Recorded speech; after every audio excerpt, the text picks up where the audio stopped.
बात उपराष्ट्रपति जगदीप धनखड़ के इस्तीफे की। उपराष्ट्रपति जगदीप धनखड़ का इस्तीफा मंजूर कर लिया गया है। गृह मंत्रालय की तरफ से इसका राजपत्र भी जारी कर दिया गया है। थोड़ी देर पहले पीएम मोदी ने धनखड़ के इस्तीफे पर बयान जारी करके एक्स पर यह लिखा कि श्री जगदीप धनखड़ जी को भारत के उपराष्ट्रपति सहित कई भूमिकाओं में देश की सेवा करने का अवसर मिला है। मैं उनके उच्चतम स्वास्थ्य की कामना करता हूं। इस बीच धनखड़ के इस्तीफे पर सियासी संग्राम तेज है। कांग्रेस अचानक इस्तीफे पर सवाल उठा रही है।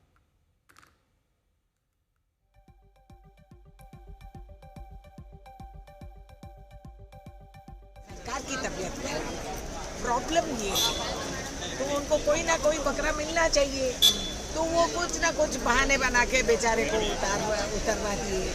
तो अब आप देखिए, अब यही मिला, किसानों का एक जाति मिला इस सरकार को कि उठाते ही उनका बेइज्जती कर दे। तो हम सब लोग देख रहे, देश गवाह है। तो कल सुबह तक स्वास्थ्य ठीक थे, हाउस चला, हाउस की नोटिफिकेशन क्या 20 दिन पहले हम सबको मिला।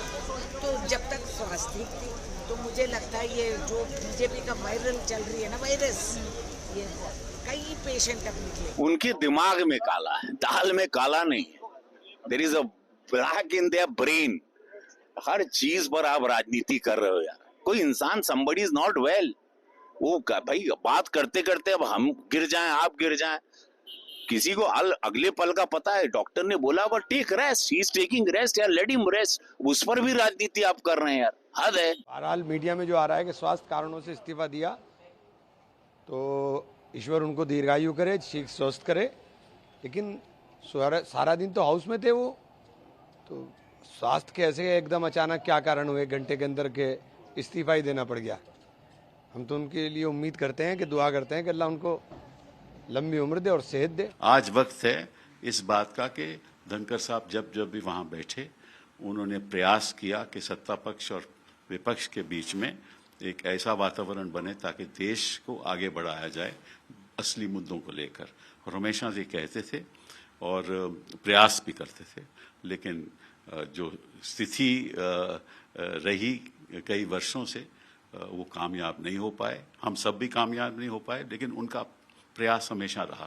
तो इस बात को मैं उनको मुबारकबाद देता हूं कि वो नेशनलिस्ट आदमी हैं और नेशनलिस्ट रहेंगे, और जो वो कहते थे वो करते थे। पीयूष मिश्रा मेरे सहयोगी इस वक्त तमाम जानकारी के साथ जुड़ गए हैं। पीयूष, देखिए अब लगातार राजनीति इस्तीफे को लेकर भी हो रही है और ये कहा जा रहा है और जाहिर तौर पर सभी के जहन में कि सुबह तक तो धनखड़ जी ठीक थे, उन्होंने संबोधन दिया, तमाम अन्य बातें बिल को लेकर, सदन को लेकर कहीं। शाम होते होते ऐसा क्या हो गया कि इस्तीफे की नौबत आ गई और अब वो विदाई स्पीच भी नहीं देंगे?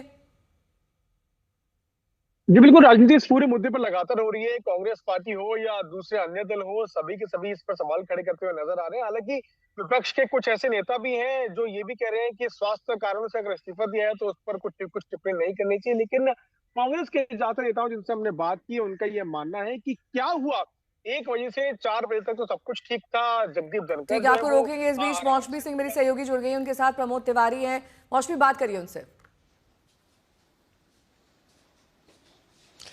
देखिए नेहा, जो एक नेता उस बैठक में था, जिस बिजनेस एडवाइजरी कमेटी की बैठक में नड्डा साहब को भी आना था, और आखिरी में कल शाम को जो नेता, विपक्ष के नेता मुलाकात करके धनखड़ साहब से निकले, उनमें से एक थे प्रमोद तिवारी, जो कि डेप्यूटी लीडर भी हैं कांग्रेस पार्टी के। प्रमोद जी, सुबह से हम कोशिश कर रहे हैं आपसे बात करने की। ये बताइए आप कि आखिर क्या घटा? धनखड़ साहब ने आपको इंडिकेट किया था कि वो इस्तीफा देने जा रहे हैं? नहीं, मेरी कोई ऐसी बात नहीं हुई थी, परंतु मैं ये कह सकता हूँ, अगर उन्हें इस्तीफा देना होता स्वास्थ्य कारणों से, ये मेरा अंदाजा है, तो वो सत्र के पहले दिन क्यों देते? या तो सत्र समाप्त होने के बाद देते, या सत्र प्रारंभ होने के पहले देते। ये एक सामान्य सी बुद्धि के आदमी को समझ में आता है। मैं इसे संसदीय इतिहास का काला दिन मानता हूँ, और मुझे ऐसा लगता है कि जो कुछ दिख रहा है या इस्तीफे के जो कारण है, इसके अलावा भी कारण होंगे। वो योग्य थे, संसदीय ज्ञान के पुरोधा हैं, वो अच्छी तरीके से कानून को समझते हैं, लीडिंग एडवोकेट हैं, किसानों के और उनके खिलाफ आप ही लोग इम्पीचमेंट मोशन लाना चाह रहे थे, ये भी तो सच है। वो भी सच है। जिस घटना पर, जिस प्रकरण पे था, वो प्रकरण लौटेंगे आपके पास। इस बीच जेपी नड्डा ने आज उस बयान को लेकर दलील दी जो उन्होंने सदन में दिया। कहा कि वो हंगामे को लेकर था, चेयर के लिए नहीं था। इस हाउस को और इस हाउस के माध्यम से देश में कहीं यह संदेश नहीं जाना चाहिए कि सरकार पहलगाम और ऑपरेशन सिंदूर पर चर्चा नहीं चाहती। हम चर्चा करेंगे, हर तरीके से करेंगे और ऑपरेशन सिंदूर के सारी पॉइंट्स को देश और दुनिया के सामने रखा जाएगा। और मैं यह भी बताना चाहता हूं कि आज दिन तक आजादी के बाद इस तरीके का ऑपरेशन नहीं हुआ जो प्रधानमंत्री मोदी जी के नेतृत्व में हुआ है। I am not going into the details of it, but I would like to tell you, अरे गुस्सा मत करो भैया, अरे गुस्सा मत करो, nothing will go on record, whatever I will say that will go on record, you should no